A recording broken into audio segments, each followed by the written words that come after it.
C'est quoi? Encore un autre monde oublié? Oui, encore un autre. Mais cette fois, il s'agit d'une civilisation purement continentale.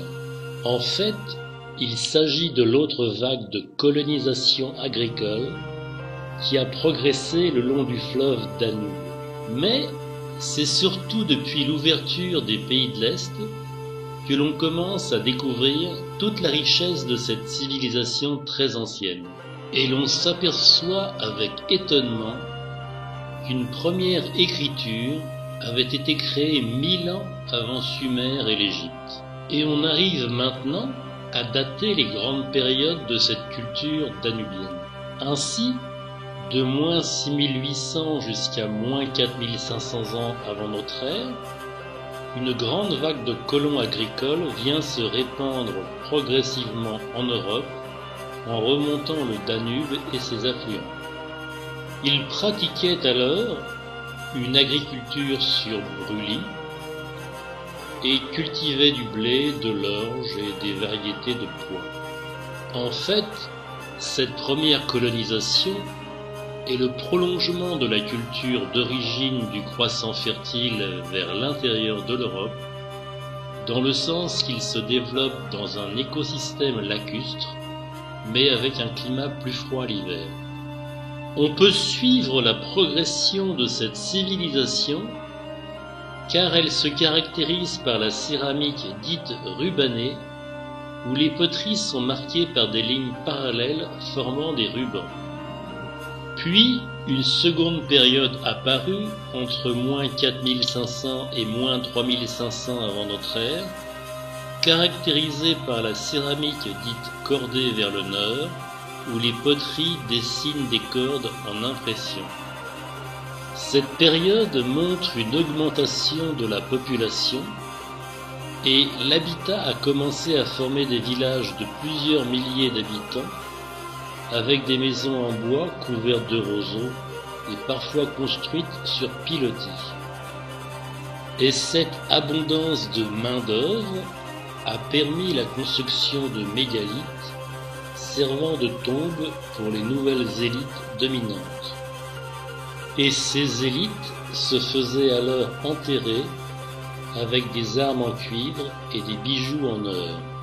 Et citons les nécropoles récemment découvertes de Varna et Provadia en Bulgarie, de Vinča en Serbie et de Turda en Roumanie.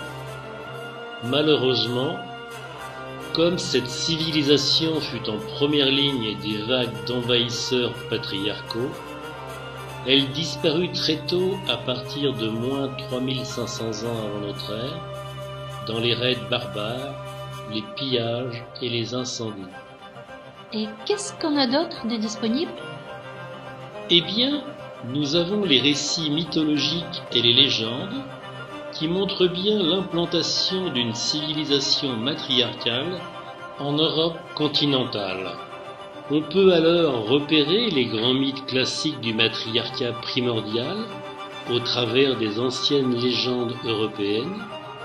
Bien sûr, nous allons retrouver le serpent symbolique de la grande déesse, mais on peut constater que le climat européen est nettement plus humide et les serpents sont souvent aquatiques. On obtient alors un grand nombre de démons serpents, comme la fée Mélusine, dont les jambes se transforment en serpent chaque samedi, l'heure du bain hebdomadaire. Nous avons aussi la vouivre, qui habite et hante les marais ou les marécages. Il y a également la fée Lorelai, qui entraîne les hommes au fond de l'eau, dans les méandres du Rhin.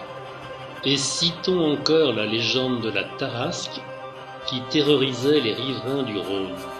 Après des siècles de destruction barbare, puis de maquillage chrétien, l'ancien dieu matriarcal est représenté sous les traits du roi pêcheur que l'on retrouve dans la légende de Perceval.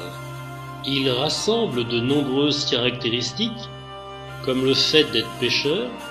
Il est également le psychoponte, car il fait passer les morts sur l'autre rive, donc vers l'autre monde. Il est aussi présenté comme un infirme toujours assis, soit sous l'aspect du prince consort déchu et mutilé, et notons que devant Perceval passe une lance saignante, ainsi qu'un plat désigné comme le Saint Graal, mais qui sont en fait les signes typiques du rituel de sacrifice humain des origines.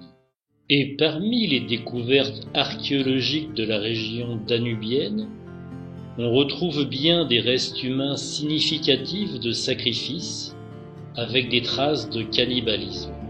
Maintenant, examinons la faune locale qui a introduit des spécificités dans les légendes danubiennes. Citons le cygne, l'oiseau typique de ces paysages aquatiques. Le cygne, que l'on retrouve dans des légendes comme celle de Lohengrin, où un héros est amené dans une barque tirée par un cygne, ou encore celle où des femmes se transforment en cygnes. Signalons également un autre animal révélateur de la faune européenne, soit le cerf ou la biche. Peu domesticable, cette bête va alors rester le symbole du domaine sauvage et de la chasse. Maintenant, si cette civilisation matriarcale a disparu dans les vortex de l'histoire, on peut cependant en retrouver trace au travers de deux personnages de la mythologie grecque, soit Orphée et Dionysos. En effet, les Grecs précisent bien que, parmi leurs dieux, Orphée et Dionysos viennent précisément de Thrace, soit du Danube. Et pour résumer, Orphée est justement le fils d'un roi de Thrace et de la muse Calliope, donc d'une hiérodule, qui lui a appris la musique et le chant. C'est donc typiquement un fils du matriarcat qui a reçu une bonne éducation artistique. Il épouse alors Eurydice, soit une nymphe des arbres, mais elle est tuée par un serpent. Il tente alors de la rechercher aux enfers, mais sans succès, et il erre désespéré.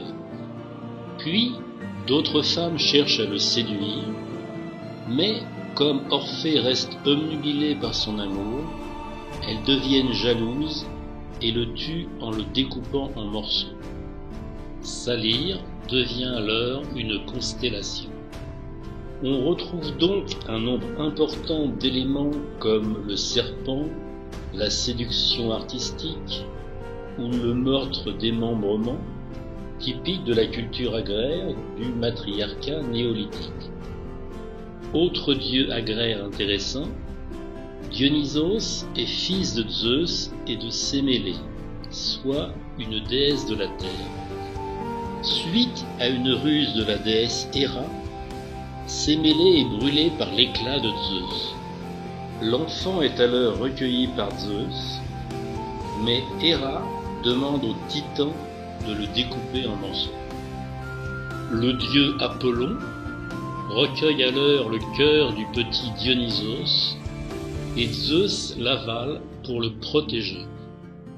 Dionysos renaîtra après de la cuisse, d'où le nom de Dionysos signifiant deux fois né, ce qui est significatif du cycle matriarcal de mort-renaissance. Il passe son enfance en Thrace et il est souvent représenté sur une panthère tachetée. Lui aussi descend aux enfers et récupère sa mère, mais avec succès. On retrouve d'ailleurs en Bulgarie des restes archéologiques de statues brisées représentant Dionysos, ce qui montre la prégnance symbolique du rituel de sacrifice et de dépeçage.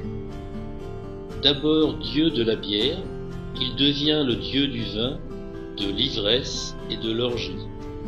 Mais c'est un personnage important dans son évolution et son épanouissement grec.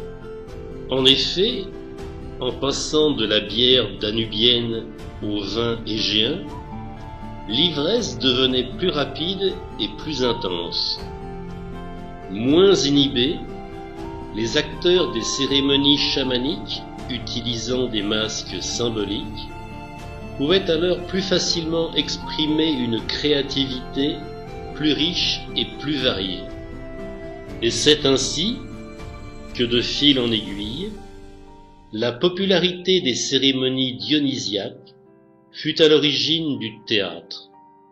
Théâtre qui permit alors aux populations de s'identifier à leur héros fondateur.